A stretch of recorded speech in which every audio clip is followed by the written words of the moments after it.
ਗੁਰਮੀਤ ਸਿੰਘ ਮੀਤਹੇਅਰ ਸਿੱਖਿਆ ਅਤੇ ਖੇਡ ਮੰਤਰੀ ਦਾ ਮੰਤਰੀ ਬਣਨ ਤੋਂ ਬਾਅਦ ਪਹਿਲੀ ਵਾਰ ਬਰਨਾਲਾ ਪਹੁੰਚਣ ਤੇ ਜਿੱਥੇ ਵੱਖ-ਵੱਖ ਧਾਰਮਿਕ ਸਮਾਜਿਕ ਅਤੇ ਵਪਾਰਕ ਜਥੇਬੰਦੀਆਂ ਵੱਲੋਂ ਭਰਵਾਂ ਸਵਾਗਤ ਕੀਤਾ ਗਿਆ, ਉੱਥੇ ਹੀ ਸ਼ਹਿਰ ਅੰਦਰ ਕਈ ਪ੍ਰੋਗਰਾਮਾਂ ਵਿੱਚ ਮੀਤਹੇਅਰ ਦਾ ਸਨਮਾਨ ਵੀ ਕੀਤਾ ਗਿਆ। ਉੱਘੇ ਸਮਾਜ ਸੇਵੀ ਕਲੋਨਾਈਜ਼ਰ ਅਤੇ ਸੀਨੀਅਰ ਆਪ ਆਗੂ ਪਿਆਰਾ ਲਾਲ ਰਾਏਸਰ ਵੱਲੋਂ ਮੰਤਰੀ ਮੀਤਹੇਅਰ ਦੇ ਸਨਮਾਨ ਲਈ ਇੱਕ ਸਨਮਾਨ ਸਮਾਰੋਹ ਦਾ ਵਿਸ਼ੇਸ਼ ਆਯੋਜਨ ਸਥਾਨਕ ਪਾਮ ਕਲਾਸਿਕ ਪੈਲਸ ਵਿਖੇ ਕੀਤਾ ਗਿਆ, ਜਿੱਥੇ ਸ਼ਹਿਰ ਦੀਆਂ ਪ੍ਰਮੁੱਖ ਧਾਰਮਿਕ ਅਤੇ ਸਮਾਜਿਕ ਅਤੇ ਵਪਾਰਕ ਜਥੇਬੰਦੀਆਂ ਵੱਲੋਂ ਵੱਡੇ ਪੱਧਰ ਤੇ ਪਹੁੰਚ ਕੇ ਸਿੱਖਿਆ ਅਤੇ ਖੇਡ ਮੰਤਰੀ ਮੀਤਹੇਅਰ ਦਾ ਵਿਸ਼ੇਸ਼ ਤੌਰ ਤੇ ਸਨਮਾਨ ਕੀਤਾ ਗਿਆ। ਜਿੱਥੇ ਪਿਆਰਾ ਲਾਲ ਰਾਏਸਰੀਆ ਵੱਲੋਂ ਮੀਤਹੇਅਰ ਨੂੰ ਮੰਤਰੀ ਬਣਨ ਤੇ ਮੁਬਾਰਕਾਂ ਦਿੱਤੀਆਂ, ਉੱਥੇ ਹੀ ਉਹਨਾਂ ਵੱਲੋਂ ਆਪ ਸੁਪਰੀਮੋ ਅਰਵਿੰਦ ਕੇਜਰੀਵਾਲ ਅਤੇ ਮੁੱਖ ਮੰਤਰੀ ਭਗਵੰਤ ਸਿੰਘ ਮਾਨ ਦਾ ਮੀਤਹੇਅਰ ਨੂੰ ਮੰਤਰੀ ਬਣਾਉਣ ਲਈ ਉਹਨਾਂ ਦਾ ਧੰਨਵਾਦ ਕੀਤਾ। ਅੰਦਾਜ਼ਾ ਲਗਾ ਸਕਦੇ ਹੋ ਕਿ ਉਹਨਾਂ ਨੇ ਸਾਨੂੰ ਪੰਜਾਬ ਵਾਸੀਆਂ ਨੂੰ ਗੁਰਮੀਤ ਸਿੰਘ ਜੀ ਮੀਤਹੇਅਰ ਨੂੰ ਬਤੌਰ ਐਜੂਕੇਸ਼ਨ ਮਿਨਿਸਟਰ ਬਣਾ ਕੇ ਇਹ ਸਬੂਤ ਦਿੱਤਾ ਹੈ ਕਿ ਸ਼੍ਰੀ ਅਰਵਿੰਦ ਕੇਜਰੀਵਾਲ ਜੀ ਦੇ ਦਿਲ ਵਿੱਚ ਇਹਨਾਂ ਦੇ ਪ੍ਰਤੀ ਕੀ ਸਨਮਾਨ ਹੈ। ਮੈਂ ਸਮਝਦਾ ਹਾਂ ਕਿ ਇਹ ਕਾਬਲੇ ਗੌਰ ਹੈ, ਜਿਹੜੀ ਸਾਡੇ ਲਈ ਬਹੁਤ ਮਾਣ ਵਾਲੀ ਗੱਲ ਹੈ। ਸੋ ਇਸ ਗੱਲ ਨੂੰ ਅਸੀਂ ਸਾਰੇ ਬਰਨਾਲਾ ਨਿਵਾਸੀ ਦੇਖਦੇ ਹੋਏ, ਖੁਸ਼ੀ ਮਹਿਸੂਸ ਕਰਦੇ ਹੋਏ ਖੁਸ਼ੀ ਦਾ ਦਿਨ ਹੈ ਕਿ ਸਾਡੇ ਵਿਚਕਾਰ ਸਾਡੇ ਦਿਲਾਂ ਦੀ ਆਵਾਜ਼ ਆਮ ਆਦਮੀ ਪਾਰਟੀ ਤੋਂ ਦੂਜੀ ਵਾਰ ਐਮਐਲਏ ਬਣੇ, ਐਮਐਲਏ ਬਣ ਕੇ ਕੈਬਨਿਟ ਦਾ ਦਰਜਾ ਮਿਲਿਆ। ਕੈਬਨਿਟ ਦਾ ਦਰਜਾ ਮਿਲਣ ਤੋਂ ਬਾਅਦ ਪੰਜਾਬ ਸਕੂਲ ਸਿੱਖਿਆ ਬੋਰਡ, ਹਾਇਰ ਐਜੂਕੇਸ਼ਨ ਤੇ ਸਪੋਰਟਸ ਦੀ ਮੰਤਰੀ ਮੰਡਲ ਦਾ ਨਵਾਜਿਆ ਗਿਆ। ਅੱਜ ਮੈਂ ਸਮਝਦਾ ਕਿ ਪੰਜਾਬ ਦੀ ਜਨਤਾ ਨੂੰ ਜੋ ਸੁਭਾਗਾ ਦਿਨ ਮਨਜ਼ੂਰ ਸੀ,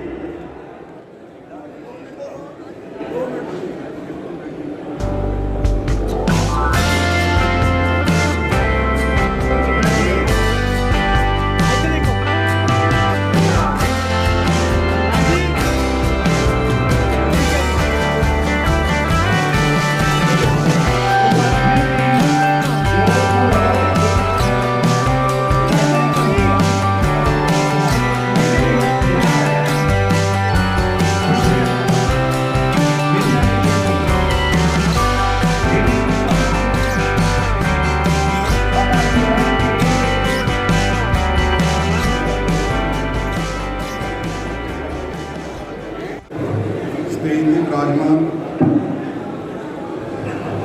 ਸਾਡੇ ਮਾਣਯੋਗ ਐਜੂਕੇਸ਼ਨ ਮਿਨਿਸਟਰ ਸਰਦਾਰ ਗੁਰਮੀਤ ਸਿੰਘ ਮੀਤਹੇਅਰ ਜੀ, ਸਾਡੇ ਸਤਿਕਾਰਯੋਗ ਅੰਕਲ ਜੀ ਪਿਆਰਾ ਰਾਏਸਰੀਆ ਸਾਹਿਬ ਤੇ ਸਮੁੱਚੀ ਆਮ ਆਦਮੀ ਪਾਰਟੀ ਦੀ ਲੀਡਰਸ਼ਿਪ ਤੇ ਪੰਡਾਲ 'ਚ ਬੈਠੇ ਸਾਡੇ ਸਾਰੇ ਸ਼ਹਿਰ ਵਾਸੀਆਂ ਤੁਹਾਡਾ ਬਹੁਤ ਬਹੁਤ ਧੰਨਵਾਦ ਕਿ ਤੁਸੀਂ ਲੰਬੇ ਸਮੇਂ ਤੋਂ ਇੱਥੇ ਉਡੀਕ ਕਰ ਰਹੇ ਹੋ।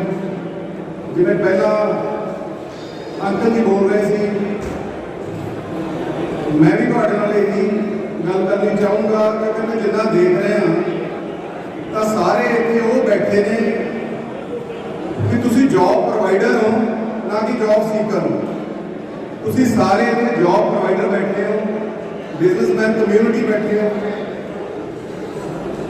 ਸਮਾਜ ਦੀ ਸਿਰਜਣਾ 'ਚ ਬੜਾ ਵੱਡਾ ਰੋਲ ਹੁੰਦਾ ਬਿਜ਼ਨਸਮੈਨ ਕਮਿਊਨਿਟੀ ਦਾ, ਤੇ ਮੈਂ ਸਮਝਦਾ ਪਹਿਲੀ ਵਾਰ ਹੋਇਆ ਵੀ ਬਿਜ਼ਨਸਮੈਨ ਕਮਿਊਨਿਟੀ ਨੇ ਇਸ ਹੱਦ ਦਰਜੇ ਦਾ ਮੈਂਡੇਟ ਆਮ ਆਦਮੀ ਪਾਰਟੀ ਨੂੰ, ਸੋ ਜਿਹੜਾ ਇਹ ਮੈਂਡੇਟ ਆਮ ਆਦਮੀ ਪਾਰਟੀ ਨੂੰ ਦਿੱਤਾ ਉਹ ਬੜੀਆਂ ਉਮੀਦਾਂ ਨਾਲ ਦਿੱਤਾ, ਕਿਉਂਕਿ ਆਪਾਂ ਸਾਰੇ ਜਾਣਦੇ ਹਾਂ, ਚਾਹੇ ਪੁਰਾਣੀਆਂ ਸਰਕਾਰਾਂ, ਚਾਹੇ ਅਕਾਲੀ ਦਲ ਹੋਵੇ, ਚਾਹੇ ਕਾਂਗਰਸ ਹੋਵੇ, ਦਾਅਵੇ ਚਾਹੇ ਜੋ ਵੀ ਕਰੀ ਜਾਣ, ਪਰ ਆਪਾਂ ਨੂੰ ਸਾਰਿਆਂ ਨੂੰ ਪਤਾ ਮੰਡੀ ਗੋਬਿੰਦਗੜ੍ਹ ਦੀ ਸਾਰੀ ਆਇਰਨ ਇੰਡਸਟਰੀ ਇਹਨਾਂ ਨੇ ਭਜਾ ਦਿੱਤੀ।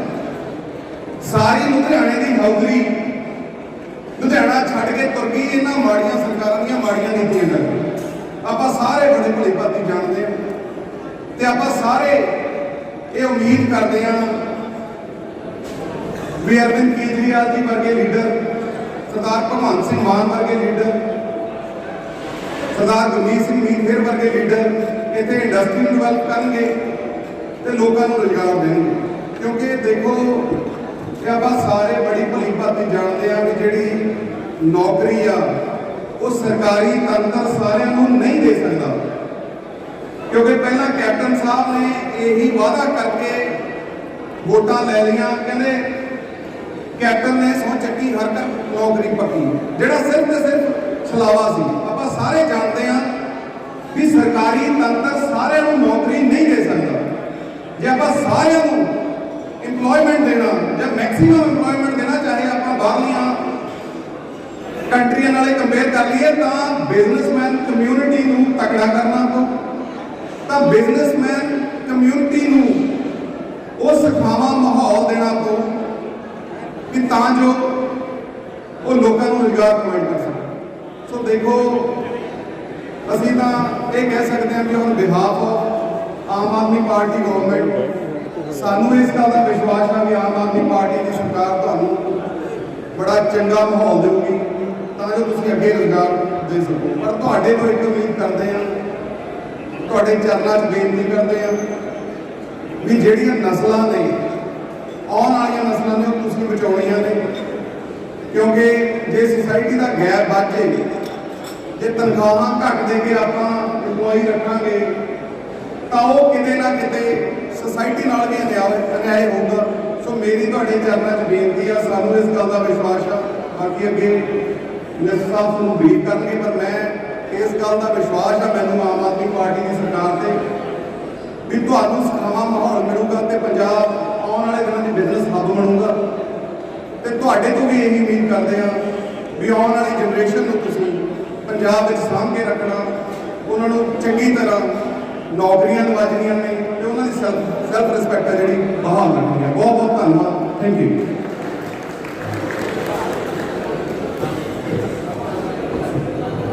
ਵਪਾਰੀ ਵੀਰੋ,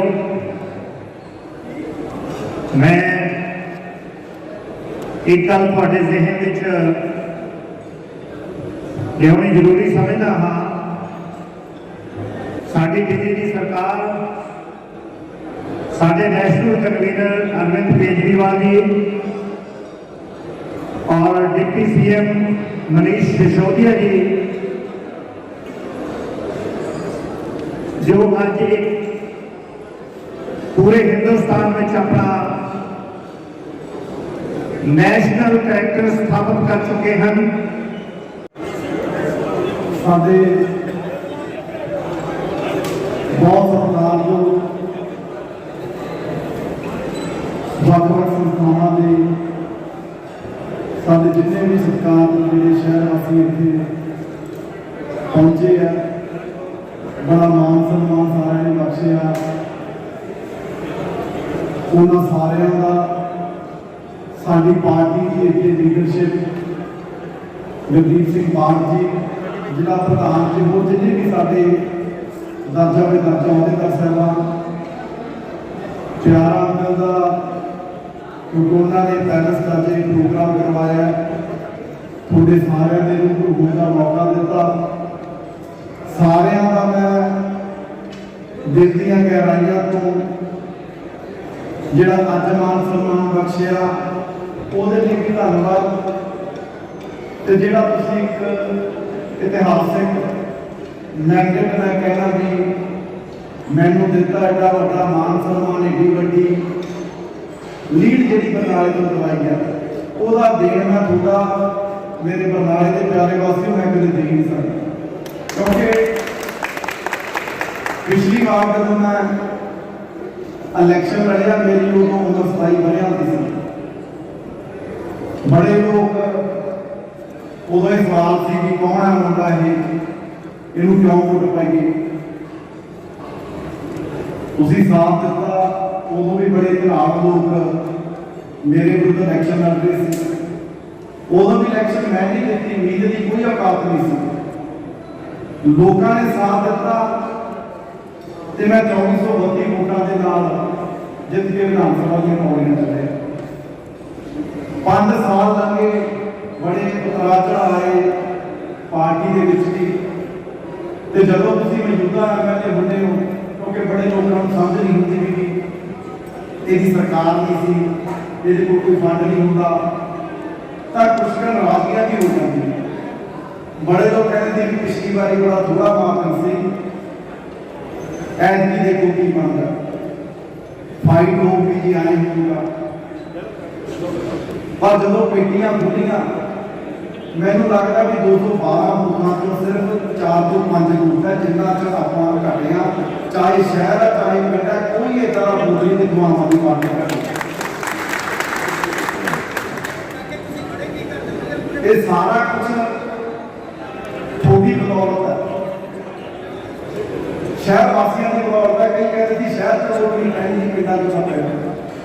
ਸ਼ਹਿਰ ਦੇ ਬੂਥਾਂ ਦਾ ਰਿਕਾਰਡ ਤੋਂ ਕੱਚਾ ਕਰਾ ਦਿਓ, ਪੱਕਾ ਕਰਾ ਦਿਓ, ਕੋਈ ਐਸੀ ਗਲੀ ਨਹੀਂ ਜਿੱਥੋਂ ਆਮ ਆਦਮੀ ਪਾਰਟੀ ਦੀ ਲੀਡ ਨਾ ਆਈ।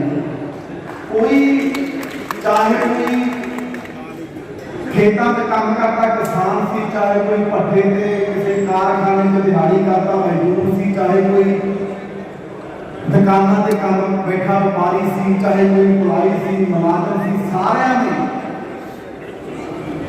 ਬਹੁਤ ਜ਼ਿਆਦਾ ਸਾਥ ਦਿੱਤਾ। ਤਾਈਓ ਸ਼ਰਾਬ ਦੇ ਮੁਕਾਬਲੇ, ਪੈਸੇ ਦੇ ਮੁਕਾਬਲੇ ਜਾਤ ਪਾਤ ਦੀ ਪੋਲਿਟਿਕਸ ਚੱਲਦੀ ਸੀ, ਡੇਰਾਵਾਦ ਦੀ ਸਿਆਸਤ ਚੱਲਦੀ। ਸਾਰੇ ਕਾਸੇ ਨੂੰ ਤੁਸੀਂ ਨਕਾਰ ਕੇ ਤਕਰੀਬਨ 30000 ਵੋਟਾਂ ਦੇ ਜਿਹੜਾ ਉਹ ਜਿਤਾਇਆ। ਇਨਕਲਾਬ ਇਨਕਲਾਬ ਮੈਂ ਉਹਦਾ ਮੁੱਲ ਤਾਂ ਨਹੀਂ ਮੋੜ ਸਕਦਾ, ਜਿਹੜਾ ਤੁਸੀਂ ਮੇਰੇ ਤੇ ਕੰਮ ਚਲਾਇਆ ਉਹ ਤਾਂ ਨਹੀਂ ਮੈਂ ਲਾ ਸਕਦਾ। ਪਰ ਮੇਰਾ ਬਰਨਾਲਾ ਦਾ ਵਾਅਦਾ ਹੈ ਕਿ ਮੇਰੇ ਵੱਲੋਂ 100% ਐਫਰਟ ਲਊਗਾ, ਚਾਹੇ ਮੈਨੂੰ 16 ਘੰਟੇ ਕੰਮ ਕਰਨਾ ਪਵੇ, 18 ਘੰਟੇ ਕੰਮ ਕਰਨਾ ਪਵੇ, ਚਾਹੇ ਬਰਨਾਲੇ ਦੇ ਪੂਰੇ ਮਸਲੇ ਆ, ਚਾਹੇ ਪੰਜਾਬ। ਮੈਂ ਇਕੱਲਾ ਨਹੀਂ, ਭਗਵੰਤ ਮਾਨ ਜੀ ਦੀ ਅਗਵਾਈ 'ਚ ਸਾਰੇ ਮਸਲੇ ਹੱਲ ਕਰਨ ਦੀ ਕੋਸ਼ਿਸ਼ ਕਰਾਂਗੇ।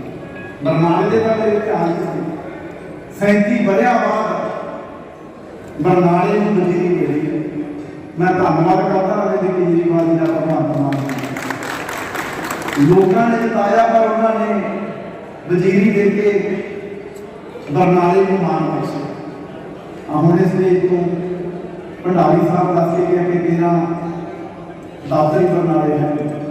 ਮੈਨੂੰ ਸਾਰੇ ਮਸਲੇ ਪਤਾ, ਹਸਪੀਟਲ ਦੇ ਕੀ ਹਾਲਾਤ ਹੈ, ਸਕੂਲਾਂ ਦੇ ਕੀ ਹਾਲਾਤ ਹੈ, ਗਰਾਊਂਡ ਦੇ ਕੀ ਹਾਲਾਤ ਹੈ, ਪਾਰਕਾਂ ਦੇ ਕੀ ਹਾਲਾਤ ਹੈ, ਮੈਨੂੰ ਸਾਰੇ ਪਤਾ। ਕਰਪਸ਼ਨ ਕਦੇ ਬਰਨਾਲੇ ਦੀ, ਸਾਰੇ ਪੰਜਾਬ ਚ ਹੁੰਦੀ ਸੀ। ਜਿੱਦਣ ਦੀ ਸਰਕਾਰ ਆਈ ਹੈ ਉਦੋਂ ਦੀ ਕਰਪਸ਼ਨ ਵੀ ਬੰਦ ਹੈ, ਬੇਈਮਾਨੀ ਵੀ ਬੰਦ ਹੈ, ਉਹ ਕੱਲੇ ਬਰਨਾਲੇ ਚ ਨਹੀਂ, ਪੂਰੇ ਪੰਜਾਬ ਚ ਬੰਦ ਹੈ। ਪਰ ਮੇਰਾ ਵਾਅਦਾ ਹੈ, ਆ 5 ਸਾਲ ਮਿਲੇ ਨੇ, ਅੱਗੇ ਲੋਕਾਂ ਨੇ ਫੈਸਲਾ ਕਰਨਾ ਕਿਹਨੂੰ ਸੱਤਾ ਤੇ ਬਿਠਾਉਣਾ ਹੈ ਤੇ ਕਿਹਨੂੰ ਕੁਰਸੀ ਤੋਂ ਲਾਉਣਾ। ਪਰ ਮੇਰਾ ਵਾਅਦਾ ਹੈ 5 ਸਾਲਾਂ ਦੇ ਵਿੱਚ ਜਿੱਥੇ ਪੰਜਾਬ ਦੇ ਐਜੂਕੇਸ਼ਨ ਸਿਸਟਮ ਦਾ ਸੁਧਾਰ ਕਰਨਾ ਹੈ, ਉਚੇਰੀ ਸਿੱਖਿਆ ਦਾ ਸੁਧਾਰ ਕਰਨਾ ਹੈ, ਖੇਡਾਂ ਦਾ ਸੁਧਾਰ ਕਰਨਾ ਹੈ, ਉੱਥੇ ਬਰਨਾਲੇ ਦੇ ਵਿੱਚ 5 ਸਾਲ ਚ ਜੋ ਪਿਛਲੇ 37 ਵਰ੍ਹਿਆਂ ਚ ਨਹੀਂ ਹੋਇਆ, 5 ਸਾਲ ਦੇ ਵਿੱਚ ਕਰਕੇ ਦਿਖਾਵਾਂਗੇ। ਜੋ ਇੱਥੇ ਮੁੱਖ ਮੰਤਰੀ ਹੋਏ ਨਹੀਂ ਹੋਇਆ, ਮੈਂ ਕੋਈ ਉਹਨਾਂ ਦੀ ਦੁੱਖਾ ਚ ਨਹੀਂ ਕਰ ਪਾਇਆ। ਸਰਜੀਤ ਸਿੰਘ ਬਰਨਾਲਾ ਜੀ ਕਰਕੇ ਪੂਰੇ ਹਿੰਦੁਸਤਾਨ ਚ ਬਰਨਾਲੇ ਨੂੰ ਜਾਣਿਆ ਜਾਂਦਾ ਹੈ। ਇੱਥੋਂ ਦੇ ਮੁੱਖ ਮੰਤਰੀ ਰਿਹਾ ਪ੍ਰਤਾਪ ਬਾਜਵਾ, ਉਹਨਾਂ ਨੇ ਆਪਣੇ ਹਿਸਾਬ ਨਾਲ ਉਦੋਂ ਕੰਮ ਕੀਤੇ ਹੋਣ, ਪਰ ਸਮਾਂ ਬੜਾ ਲੱਗ ਗਿਆ। ਬੜੇ ਨਵੇਂ ਪ੍ਰੋਜੈਕਟ ਆ ਗਏ ਹੋਰ ਸ਼ਹਿਰਾਂ ਦੇ ਜਿਹੜੇ ਸਾਡੇ ਨਹੀਂ ਹੋਏ। ਮੈਂ ਉਸ ਤੋਂ ਬਾਅਦ ਦੀ ਗੱਲ ਕਰਦਾ ਜੋ 37 ਸਾਲ ਚ ਨਹੀਂ ਹੋਇਆ, ਉਹ 5 ਸਾਲਾਂ ਚ ਕਰਕੇ ਦਿਖਾਉਂਦਾ। ਰਿਸ਼ਵਤ, ਕਰਪਸ਼ਨ, ਬੇਈਮਾਨੀ ਜਿਹਨੇ ਸਾਡੇ ਹਿੰਦੁਸਤਾਨ ਨੂੰ, ਸਾਡੇ ਦੇਸ਼ ਨੂੰ, ਸੂਬੇ ਨੂੰ ਬਰਬਾਦ ਕੀਤਾ, ਉਹਨੂੰ ਜੜ ਤੋਂ ਖਤਮ ਕਰ ਦਿਆ। ਹੁਣ ਵੀ ਹੁਣ ਮੈਨੂੰ ਦੱਸ ਰਹੇ ਸੀਗੇ, ਕਹਿੰਦੇ ਕੱਲ ਰਜਿਸਟਰੀ ਕਰਵਾ ਕੇ ਆਇਆ, ਕਿਸੇ ਨੇ 25 ਨਹੀਂ ਲਈ। ਇਹ ਹੁਣ ਤੋਂ ਜਿੱਦਣ ਦੀ ਸਰਕਾਰ ਸਰਕਾਰ ਬਣੀ ਆ ਉਸ ਦਿਨ ਤੋਂ ਇਹ ਕੰਮ ਚੱਲ ਰਿਹਾ। ਅੱਜ ਵੀ ਮੈਂ ਅਧਿਕਾਰੀਆਂ ਦੀ ਮੀਟਿੰਗ ਕੀਤੀ ਹੈ, ਮੈਂ ਉਹਨਾਂ ਨੂੰ ਵੀ ਬੜੀ ਨਿਮਰਤਾ ਸਹਿਤ ਬੇਨਤੀ ਕੀਤੀ ਹੈ, ਕਿਉਂਕਿ ਸਾਡੇ ਸਾਰਿਆਂ ਦੀ ਡਿਊਟੀ ਚਾਹੇ ਅਸੀਂ ਚੁਣੇ ਹੋਏ ਨੁਮਾਇੰਦੇ ਆ, ਚਾਹੇ ਪ੍ਰਸ਼ਾਸਨ ਹੈ, ਲੋਕਾਂ ਦੀ ਸੇਵਾ 'ਚ ਹੈ ਕਿ ਲੋਕਾਂ ਲਈ ਕਿਸ ਤਰ੍ਹਾਂ ਆਸਾਨ ਹੋ ਸਕਦਾ, ਕਿਸ ਤਰ੍ਹਾਂ ਅਸੀਂ ਲੋਕਾਂ ਨੂੰ ਸਹੂਲਤ ਦੇ ਸਕਦੇ ਹਾਂ। ਮੈਂ ਅੱਜ ਵੀ ਕਿਹਾ ਕਿ ਅਫਸਰਾਂ ਦਾ, ਮੁਲਾਜ਼ਮਾਂ ਦਾ ਮਾਨ ਸਨਮਾਨ ਸਿਰ ਉੱਚਾ ਰਹੇ, ਇਹ ਮੇਰੀ ਜ਼ਿੰਮੇਵਾਰੀ ਹੈ। ਪਰ ਮੇਰੀ ਨਾਲ ਜ਼ਿੰਮੇਵਾਰੀ ਇਹ ਵੀ ਹੈ ਕਿ ਸਾਡੇ ਬਰਨਾਲੇ ਦੇ ਕੋਈ ਵਪਾਰੀ ਹੈ, ਕਿਸਾਨ ਹੈ, ਮਜ਼ਦੂਰ ਹੈ, ਕਿਸੇ ਦੀ ਜੇਬ ਚੋਂ ਪੰਜੀ ਨਿਕਲ ਕੇ ਕਿੱਦਾਂ ਸਰਕਾਰ ਨਹੀਂ ਜਾਣੀ। ਮਾਨ ਸਨਮਾਨ ਉਹਨਾਂ ਦਾ ਭਾਲ ਰੱਖਾਂਗੇ। ਉਹਦੇ ਲਈ ਮੇਰੀ ਤੁਹਾਨੂੰ ਬੇਨਤੀ ਹੈ ਕਿ ਕਿਸੇ ਨੂੰ ਜਾ ਕੇ ਤੁਹਾਨੂੰ ਦਾਅਵੇ ਮਾਰਨ ਦੀ ਜ਼ਰੂਰਤ ਨਹੀਂ, ਅਫਸਰਾਂ ਨੂੰ ਜਾ ਕੇ ਡਰਾਉਣ ਦੀ ਜ਼ਰੂਰਤ ਨਹੀਂ। ਉਹ ਤੁਹਾਡੀ ਸੇਵਾ 'ਚ ਹੈ। ਕੋਈ ਪੈਸੇ ਮੰਗਦਾ ਤੁਸੀਂ ਆ ਕੇ ਸਾਨੂੰ ਦੱਸੋ, ਨਾ ਹੋਇਆ ਤੁਹਾਡਾ ਦੇਣ ਦਾ ਫਿਰ ਮੈਂ ਆ। ਮੈਂ ਪਹਿਲਾਂ ਦੀ ਗੱਲ ਕਹਿੰਦਾ ਰਿਹਾ, ਕੱਲਾ ਇਹ ਨਹੀਂ ਵੀ ਭਾਈ ਜਿਨ੍ਹਾਂ ਨੇ ਸਾਡੀ ਸਪੋਰਟ ਕੀਤੀ ਹੈ, ਜਿਨ੍ਹਾਂ ਨੇ ਰੱਜ ਕੇ ਮੁਖਾਲਫਤ ਵੀ ਕੀਤੀ ਹੈ, ਮੈਂ ਪਹਿਲਾਂ ਵੀ ਕਿਹਾ ਉਹਨਾਂ ਨੂੰ ਵੀ ਲੋਕਾਂ ਦੀ ਸਰਕਾਰ ਆ, ਤੁਹਾਡੀ ਸਰਕਾਰ ਹੁੰਦੇ ਹੋਏ ਕਿਸੇ ਨੂੰ ਦਿੱਤੀ ਬਾਹ ਨਹੀਂ ਲੱਗਦੀ। ਇਹ ਵਾਅਦਾ ਹੈ। ਪਹਿਲਾਂ ਆਏ ਹੁੰਦਾ ਸੀ ਆ ਸਾਰੇ ਇੱਥੇ ਵਪਾਰੀ ਬੈਠੇ ਸ਼ਹਿਰ ਦੇ, ਜਿਹਦੀ ਸਰਕਾਰ ਆ ਜਾਂਦੀ ਸੀ, ਜੇ ਕੋਈ ਦੂਜੇ ਨਾਲ ਤੁਰਿਆ ਹੁੰਦਾ ਸੀ ਉਹਦੀ ਰੇਡਾ ਮਰਵਾਉਣ ਲੱਗ ਜਾਂਦੇ ਸੀ। ਕਿਉਂ ਬਿੱਟੂ ਜੀ? ਹੁੰਦਾ ਰਿਹਾ ਇਹ ਵਾਅਦਾ ਕਿਸੇ ਨਾਲ ਬਦਲਾਖੋਰੀ ਦੀ ਰਾਜਨੀਤੀ ਨਾਲ ਬਰਨਾਲੇ ਦੇ ਵਿੱਚ ਕੰਮ ਨਹੀਂ ਹੋਊਗਾ, ਪੂਰੇ ਪੰਜਾਬ ਦੇ ਵਿੱਚ। ਹੁਣੇ ਮੈਨੂੰ ਦੱਸ ਰਹੇ ਸੀ ਕਿ ਭਾਈ ਸਾਹਿਬ ਸ਼ੈਲਰ ਵਾਲਿਆਂ ਦਾ ਮਸਲਾ ਕਿ ਜੀ ਇਹਨੇ ਪੈਸੇ ਲੈਣੇ ਇਕੱਠੇ ਹੋ ਕੇ ਜਾਂਦੇ ਆ, ਕਈ ਵਿੱਚ ਦਲਾਲ ਨੇ ਜਿਹੜੇ ਪੈਸੇ ਇਕੱਠੇ ਕਰਕੇ ਉੱਪਰ ਅਫਸਰਾਂ ਨੂੰ ਦਿੰਦੇ ਆ। ਦੇਖੋ ਮੇਰੀ ਤੁਹਾਨੂੰ ਬੇਨਤੀ ਹੈ, ਕਿਸੇ ਨੂੰ ਕਿਸੇ ਮਹਿਕਮੇ ਦਾ ਅਫਸਰ ਪੰਜੀ ਦੇਣ ਦੀ ਜ਼ਰੂਰਤ ਨਹੀਂ। ਜੇ ਤੁਹਾਡੇ ਤੋਂ ਮੰਗਦਾ ਕਿ ਤੁਸੀਂ ਮੈਨੂੰ ਦੱਸੋ, ਜੇ ਹੁਣ ਤੁਸੀਂ ਦੱਸਣਾ ਹੀ ਆਪ ਹੀ ਜਾ ਕੇ ਦੇ ਕੇ ਆਉਣੇ ਆ, ਫਿਰ ਉਹਦੇ ਤੋਂ ਕੁਝ ਕਰ ਨਹੀਂ ਸਕਦੇ। ਪਰ ਮੇਰੀ ਬੇਨਤੀ ਹੈ, ਕਿਸੇ ਨੂੰ ਪੰਜੀ ਦੇਣ ਦੀ ਜ਼ਰੂਰਤ ਨਹੀਂ। ਅਫਸਰਾਂ ਨੂੰ ਕੰਮ ਕਰਨ ਲਈ ਤਨਖਾਹਾਂ ਮਿਲਦੀਆਂ, ਤੁਹਾਡੇ ਟੈਕਸ ਨਹੀਂ ਮਿਲਦੀਆਂ। ਸਾਨੂੰ ਵੀ ਤਨਖਾਹ ਮਿਲਦੀ ਹੈ, ਉਹ ਤੁਹਾਡੇ ਟੈਕਸ ਦੇ ਪੈਸਾ ਤੋਂ ਮਿਲਦੀ ਹੈ। ਜਿਹੜਾ ਅਸੀਂ ਕੰਮ ਕਰਨਾ ਚਾਹੀਦਾ 16 ਘੰਟੇ ਕਰਾਂ 18 ਘੰਟੇ ਕਰਾਂ, ਮੈਨੂੰ ਉਹਦੇ ਪੈਸੇ ਮਿਲਦੇ ਆ। ਅਫਸਰ ਵੀ ਜਿਹੜਾ ਕੰਮ ਕਰਦਾ ਉਹਦੇ ਪੈਸੇ ਮਿਲਦੇ ਆ। ਸੋ ਇਦਾਂ ਦੀਆਂ ਜਿਹੜੀਆਂ ਆਦਤਾਂ ਨੇ ਤੁਸੀਂ ਵੀ ਨਾ ਪਾਓ।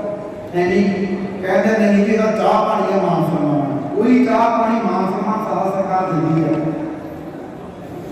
ਸੋ ਮੇਰੀ ਤੁਹਾਨੂੰ ਬੇਨਤੀ ਹੈ, 3 ਕਰੋੜ ਲੋਕਾਂ ਦੇ ਸੁਪਨੇ ਪੂਰੇ ਕਰਨੇ, ਬਹੁਤ ਵੱਡਾ ਮੈਂਡੇਟ ਲੋਕਾਂ ਨੇ ਦਿੱਤਾ ਹੈ।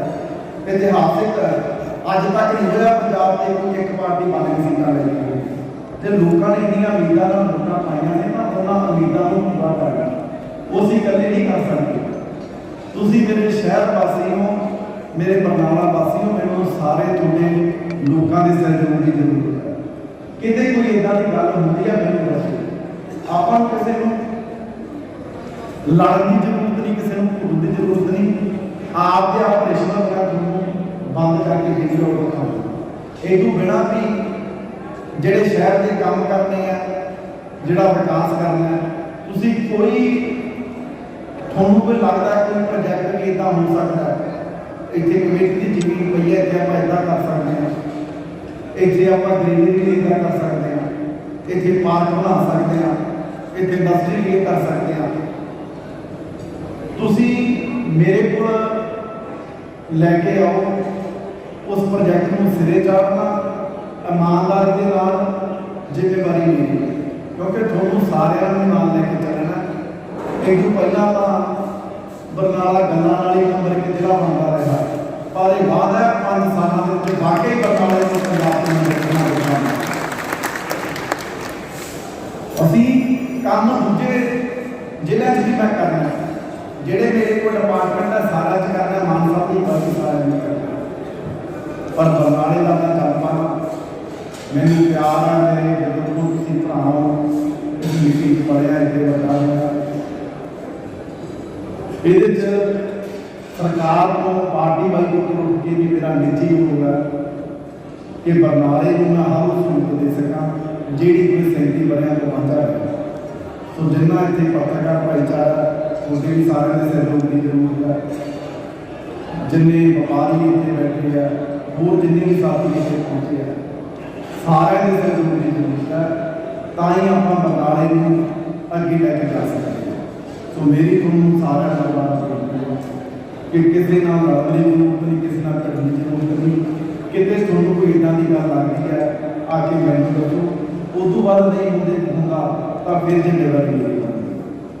ਸੋ ਸਾਰਿਆਂ ਦਾ ਤੁਸੀਂ ਵੋਟਾਂ ਦੇ ਵਿੱਚ ਬੜਾ ਸਾਥ ਦਿੱਤਾ, ਬੜਾ ਮਾਣ ਸਨਮਾਨ ਬਖਸ਼ਿਆ ਆਪਣੇ ਇਸ ਬੱਚੇ ਨੂੰ, ਆਪਣੇ ਇਸ ਪੁੱਤ ਨੂੰ। ਮੈਂ ਤੁਹਾਡਾ ਕਰਜ਼ਾ ਲਾ ਨਹੀਂ ਸਕਦਾ, ਪਰ ਇਹ ਹੈ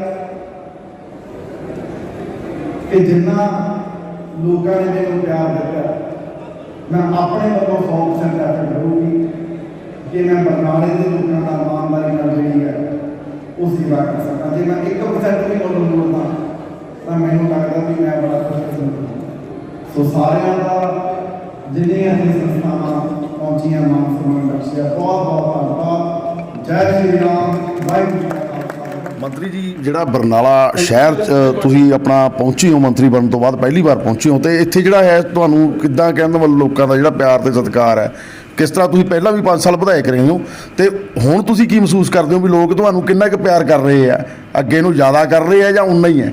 ਨਹੀਂ ਦੇਖੋ, ਜ਼ਿਆਦਾ ਤਾਂ ਆਪ ਹੀ ਹੈ। ਪਹਿਲਾਂ ਵੀ ਲੋਕਾਂ ਨੇ ਕੋਈ ਪਿਆਰ 'ਚ ਕਸਰ ਨਹੀਂ ਛੱਡੀ। 27 ਸਾਲ ਦੀ ਉਮਰ 'ਚ ਇੱਕ ਨਾਨ ਪੋਲੀਟੀਕਲ ਬੈਕਗਰਾਊਂਡ ਤੋਂ ਇੱਕ ਮੁੰਡੇ ਨੂੰ MLA ਬਣਾਇਆ। ਉਦੋਂ ਮਾਰਜਨ 2432 ਸੀ, ਐਤਕੀ ਤਾਂ ਲੋਕਾਂ ਨੇ ਸਾਰੇ ਦੁੱਖ ਹੀ ਤੋੜਤੇ। 38000 ਵੋਟ ਤੇ ਲੋਕਾਂ ਨੇ ਜਿਤਾਇਆ। ਇਹਦੇ 'ਚ ਆਪਾਂ ਕਿਵੇਂ ਕਹਿ ਸਕਦੇ ਹਾਂ ਭਾਈ ਕਿਸੇ ਨੇ ਸਾਥ ਨਹੀਂ ਦਿੱਤਾ, ਜਦੋਂ ਸਾਰੀਆਂ ਵੋਟਾਂ ਹੀ ਮੈਨੂੰ ਲੱਗਦਾ ਵੀ ਭਾਈ ਲੋਕਾਂ ਨੇ ਆਮ ਆਦਮੀ ਪਾਰਟੀ ਨੂੰ ਪਾਤੀਆਂ। ਇੱਥੇ ਵੱਡੇ ਵੱਡੇ ਲੀਡਰਾਂ ਦੀਆਂ ਜ਼ਮਾਨਤਾਂ ਜ਼ਬਤ ਕਰਵਾਤੀਆਂ ਲੋਕਾਂ ਨੇ।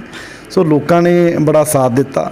ਕੱਲ੍ਹ ਵੀ ਬਹੁਤ ਅੱਛਾ ਜਿਹੜਾ ਸਵਾਗਤ ਕੀਤਾ ਗਿਆ, ਲੋਕਾਂ 'ਚ ਬੜੀ ਖੁਸ਼ੀ ਹੈ।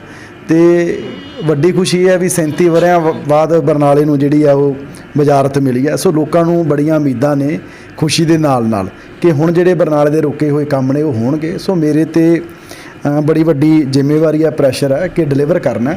ਪਾਰਟੀ ਨੇ ਵੀ ਬੜੀਆਂ ਉਮੀਦਾਂ ਨਾਲ ਬੜੇ ਇੰਪੋਰਟੈਂਟ ਮਹਿਕਮੇ ਦਿੱਤੇ ਆ, ਉਹ ਪੰਜਾਬ 'ਚ ਵੀ ਡਿਲੀਵਰ ਕਰਨਾ, ਬਰਨਾਲੇ 'ਚ ਵੀ ਡਿਲੀਵਰ ਕਰਨਾ। ਸੋ ਸਾਰੇ ਮੇਰਾ ਹਲਕਾ ਨਿਵਾਸੀਆਂ ਨਾਲ ਇਹ ਵਾਅਦਾ ਵੀ ਹੈ ਵੀ 100% ਜਿਹੜੀਆਂ ਉਮੀਦਾਂ ਲਾ ਕੇ ਲੋਕਾਂ ਨੇ ਸਾਥ ਦਿੱਤਾ ਉਹ ਪੂਰੀਆਂ ਕਰਾਂਗੇ। ਸੋ ਮਾਨ ਸਨਮਾਨ ਸਾਰੇ ਕਿਤੇ ਹੋ ਰਿਹਾ। ਅੱਜ ਵੀ ਪਿਆਰਾ ਅੰਕਲ ਦੇ ਇੱਥੇ ਜਿਹੜਾ ਪੈਲਸ 'ਚ ਪ੍ਰੋਗਰਾਮ ਸੀ, ਵੱਖ-ਵੱਖ ਸੰਸਥਾਵਾਂ ਨੇ ਜਿਹੜਾ ਜਿੱਥੇ ਮਾਨ ਸਨਮਾਨ ਕੀਤਾ। ਸੋ ਮੈਂ ਸਾਰਿਆਂ ਦਾ ਰਿਣੀ ਹਾਂ, ਧੰਨਵਾਦੀ ਹਾਂ, ਤੇ ਉਮੀਦ ਕਰਦਾ ਵੀ ਤੁਸੀਂ ਆਉਣ ਵਾਲੇ ਸਮੇਂ 'ਚ ਵੀ ਇਸੇ ਤਰ੍ਹਾਂ ਪਿਆਰ ਸਤਿਕਾਰ ਦਿੰਦੇ ਰਹੋਗੇ ਤੇ ਬਰਨਾਲੇ ਸ਼ਹਿਰ ਦੇ ਵਿਕਾਸ ਲਈ ਜਿੱਥੇ ਕੋਈ ਕਮੀ ਪੇਸ਼ੀ ਹੈ ਮੈਨੂੰ ਸਲਾਹ ਮਸ਼ਵਰਾ ਵੀ ਦਿੰਦੇ ਰਹੋਗੇ ਤੇ ਆਪਾਂ ਰਲ ਮਿਲ ਕੇ ਸਾਰੇ ਸ਼ਹਿਰ ਦੀ ਜਿਹੜੀ ਸੇਵਾ ਉਹ ਕਰਦੇ ਰਹਾਂਗੇ।